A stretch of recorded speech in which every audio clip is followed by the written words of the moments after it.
বাংলাদেশের টাকা যুক্তরাষ্ট্রে যেভাবে পাচার করেছে জয়, মিরর এশিয়া আন্তর্জাতিক গণমাধ্যমে একটি রিপোর্ট প্রকাশ করেছে। সেখানে রূপপুর পারমাণবিক, বঙ্গবন্ধু স্যাটেলাইট সহ বিদ্যুৎ প্রকল্প সহ আরও বড় বড় প্রকল্পগুলোর থেকে কিভাবে জয় কমিশনের নামে টাকা নিয়েছেন এবং সেই টাকা যুক্তরাষ্ট্রে পাচার করেছেন তার বিস্তারিত বর্ণনা তুলে ধরা হয়েছে। বাংলাদেশের ক্ষমতাচ্যুত প্রধানমন্ত্রী শেখ হাসিনার ছেলে সজীব ওয়াজেদ জয়ের বিরুদ্ধে অর্থ পাচারের অভিযোগ রয়েছে। বিভিন্ন প্রকল্প থেকে ৩,০০০ কোটি টাকা বিদেশে পাচার করেছেন। দেশের বড় বড় প্রকল্প থেকে অর্থ আত্মসাৎ করেছেন।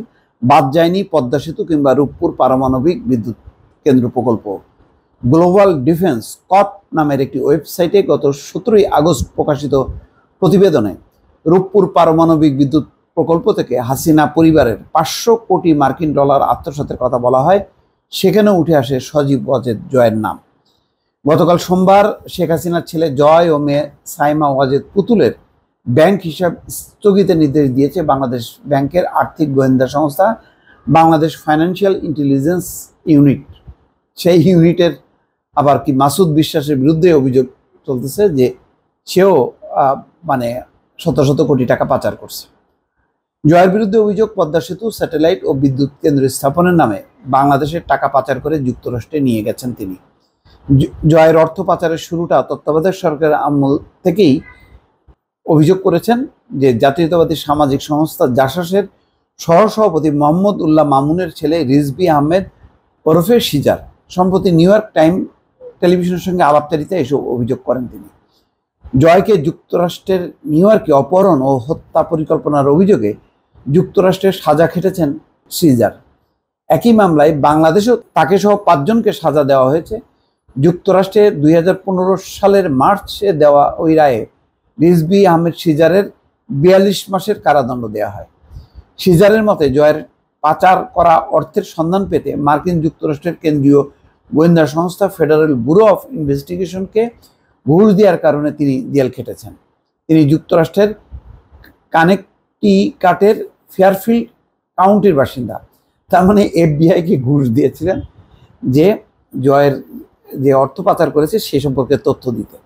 ওই ঘটনা সত্য, কিন্তু সেই তথ্য নিতে যে তিনি আবার যেটা করেছেন সেটা হচ্ছে বেআইনি। সেই কারণে ৪২ মাস কারাদণ্ড ভোগ করেছেন।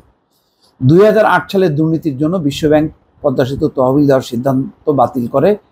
সিজার বলেন, এরপর এফবিআইয়ের কাজ করা এক বন্ধুর সাথে একটা সমঝোতা হয়। তাকে আমি এই ডলার দেব, সে আমাকে জয় ও তার পরিবারের দুর্নীতির তথ্য দেবে। তিনি একদিন ব্যাংক হিসাব দিয়েছিলেন, একদিন এফবিআই জয়ের দুর্নীতির যে অনুসন্ধান করেছিল সেগুলো রিপোর্ট দিয়েছিল। সিজার জানান, আমার ওই বন্ধুর এক বন্ধু ছিল যে ২০১৩ সালের দিকে ইরানি প্রতিষ্ঠানের সাথে ব্যবসা করত। ইরান তখন আমেরিকার অর্থনৈতিক স্যাংশনে ছিল। তাকে বাঁচাতে গিয়ে আমার বন্ধুটা ধরা পড়ে, আমিও সেই মামলায় জড়িয়ে পড়ি। এই সূত্রে মোবাইলে আমাদের টেক্সট পেয়েছিল এফবিআইয়ের কর্মকর্তারা। ওটা দেখেই তারা আমাদের আইনের আওতায় নিয়ে আসে। তবে আমাদের লক্ষ্য ছিল জয়ের দুর্নীতি, তার পরিবারের দুর্নীতি, মানি লন্ডারিংয়ের তথ্যসহ ব্যাংক হিসাব বের করে জনসম্মুখে উন্মুক্ত করা। তার মূল লক্ষ্যটা অর্জন করতে যে তারা ওই যে ঘুষের যে বিষয়গুলো ছিল সেটা করাতে বিষয়টা অন্যদিকে প্রভাবিত হয়, কিন্তু ঘটনা সত্য। আর এটাকে কেন্দ্র করে ওই জয় অপহরণ, হত্যা চেষ্টা এই সমস্ত নাটক সাজায়। বাংলাদেশে এটার দণ্ড দেয় তাকে সহ ওই যে মাহমুদুর রহমান, শফিক রেহমান তাদেরকে। কিন্তু যুক্তরাষ্ট্রে কিন্তু ওই হত্যা চেষ্টা, অপহরণ এগুলি না। যুক্তরাষ্ট্র হচ্ছে ওই এফবিআইকে ঘুষ দেওয়ার অভিযোগে। দর্শক বুঝতেই পারছেন যে একটা লক্ষ্য অর্জন করতে যে কত রকম কাঠখড় পোহাতে হয়েছে এই টিমকে। ভালো থাকবেন, আল্লাহ হাফেজ।